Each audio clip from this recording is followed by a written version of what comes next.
Previously on The Honest Mechanic. Just when I thought I was done, like, look at this, guys. This is just unreal.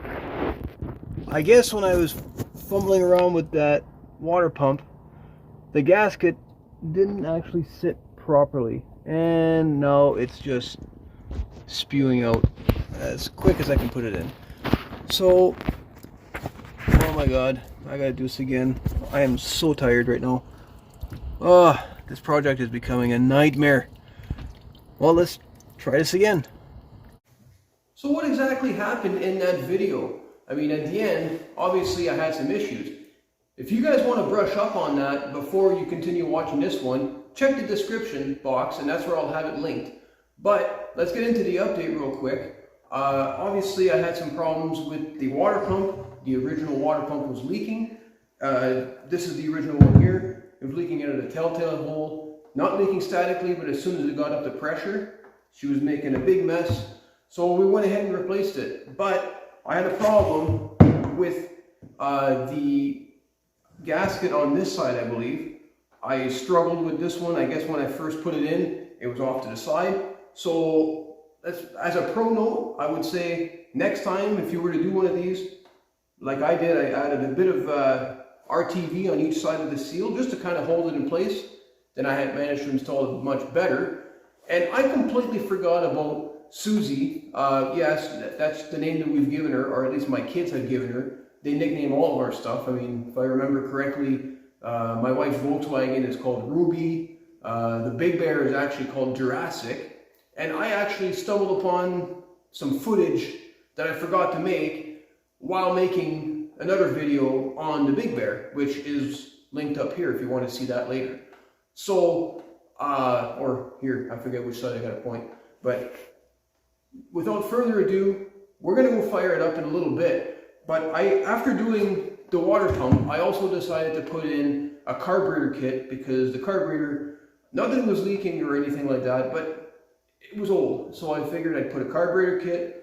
There's some good people out there. I didn't make a video on that because I feel like the market is flooded on that. There's a lot of good stuff. I will link the video that I followed.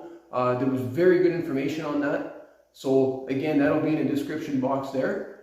But let's get dressed. It's about -15 outside right now. I normally wouldn't try and start an old V8 like this outside, but I'm a man of my word. I want to show you guys that I did actually repair it. And we actually did go on a trip afterwards, only one trip. We really hope to go and do many more with you guys.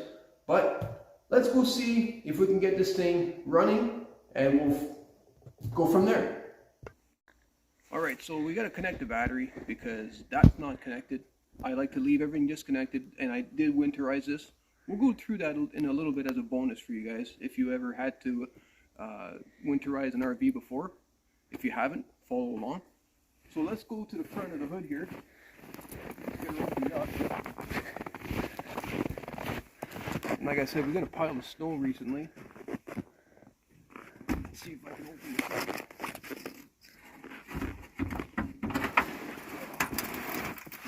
She's been sleeping for a little bit. So I make no promises. I gotta make my way over here to get to the battery.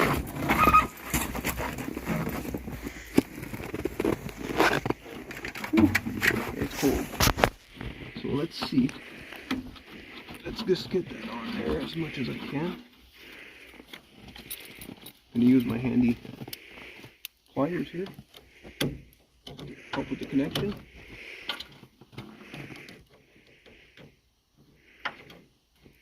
Actually, you know what? I'm going to have to get a wrench for that and make sure that's tight. Then we'll go inside and we'll see if it starts. Alright, so we got the keys. Got the battery tightened up. Now, let's see if we have any power. Well, got a light. Now let's give her some pumps here. Cross your fingers.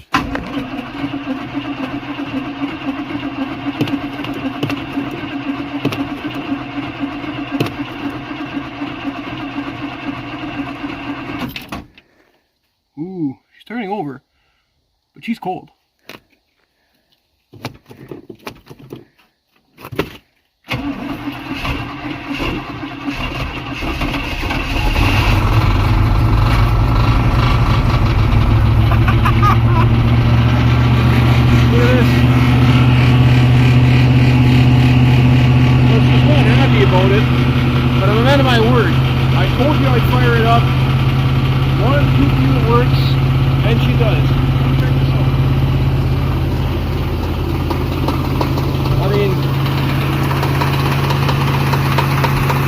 1978. She's got less than 100,000 on it. That's great. But I am very impressed with my own work here. If I do toot my own horn, I should say.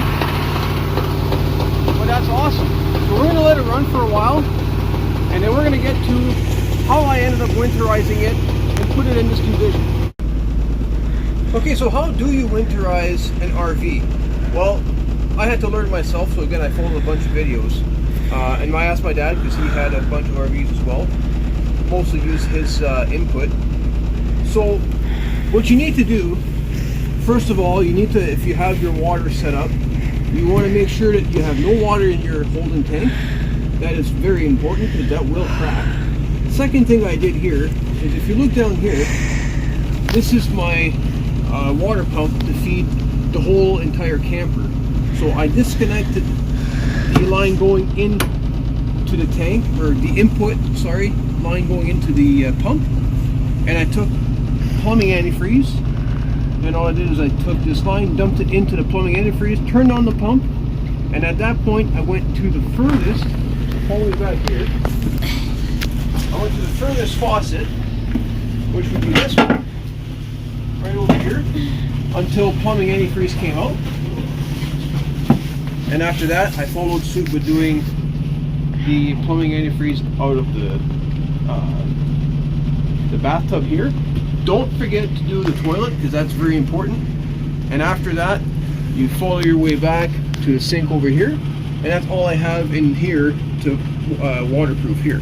Now, I have my batteries connected through a solar system for the winter time. Oh, by the way, guys, I know I keep walking around this thing. Check out the barbecue we got for our camping. I mean, it actually fits through the door, which was the reason why we ended up getting it. I guess that's why they call it Space Maker, which is kind of cool. So it fits in here. So obviously, I'm going to try and make a rack for it outside, so it can hang out the back maybe. When we're traveling, it's not going to be making noise in here.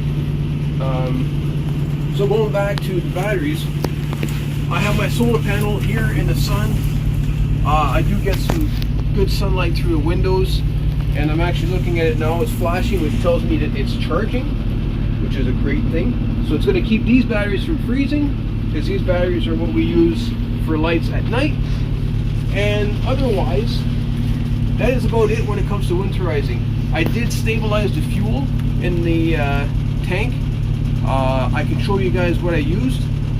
I'm not sponsored by anybody, but I do like this product because you can use it on just about anything, and you don't have to worry about overdosing it, which is very important. And then I just gave it a tarp. That's how I ended up winterizing it. If there's anything else that you guys wanted to know about, comment it below. Anyways, guys, thanks for watching the video. I really appreciate all the comments you guys do.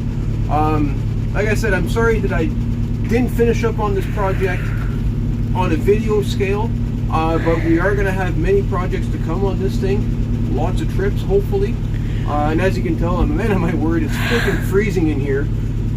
She's still running really, really good right now. I'm going to get her to warm up a little bit, give all my batteries a good charge since it's running, and then after that, we're pulling the key, and that's it for until spring. So, thank you for watching, and we'll see you guys in the next video.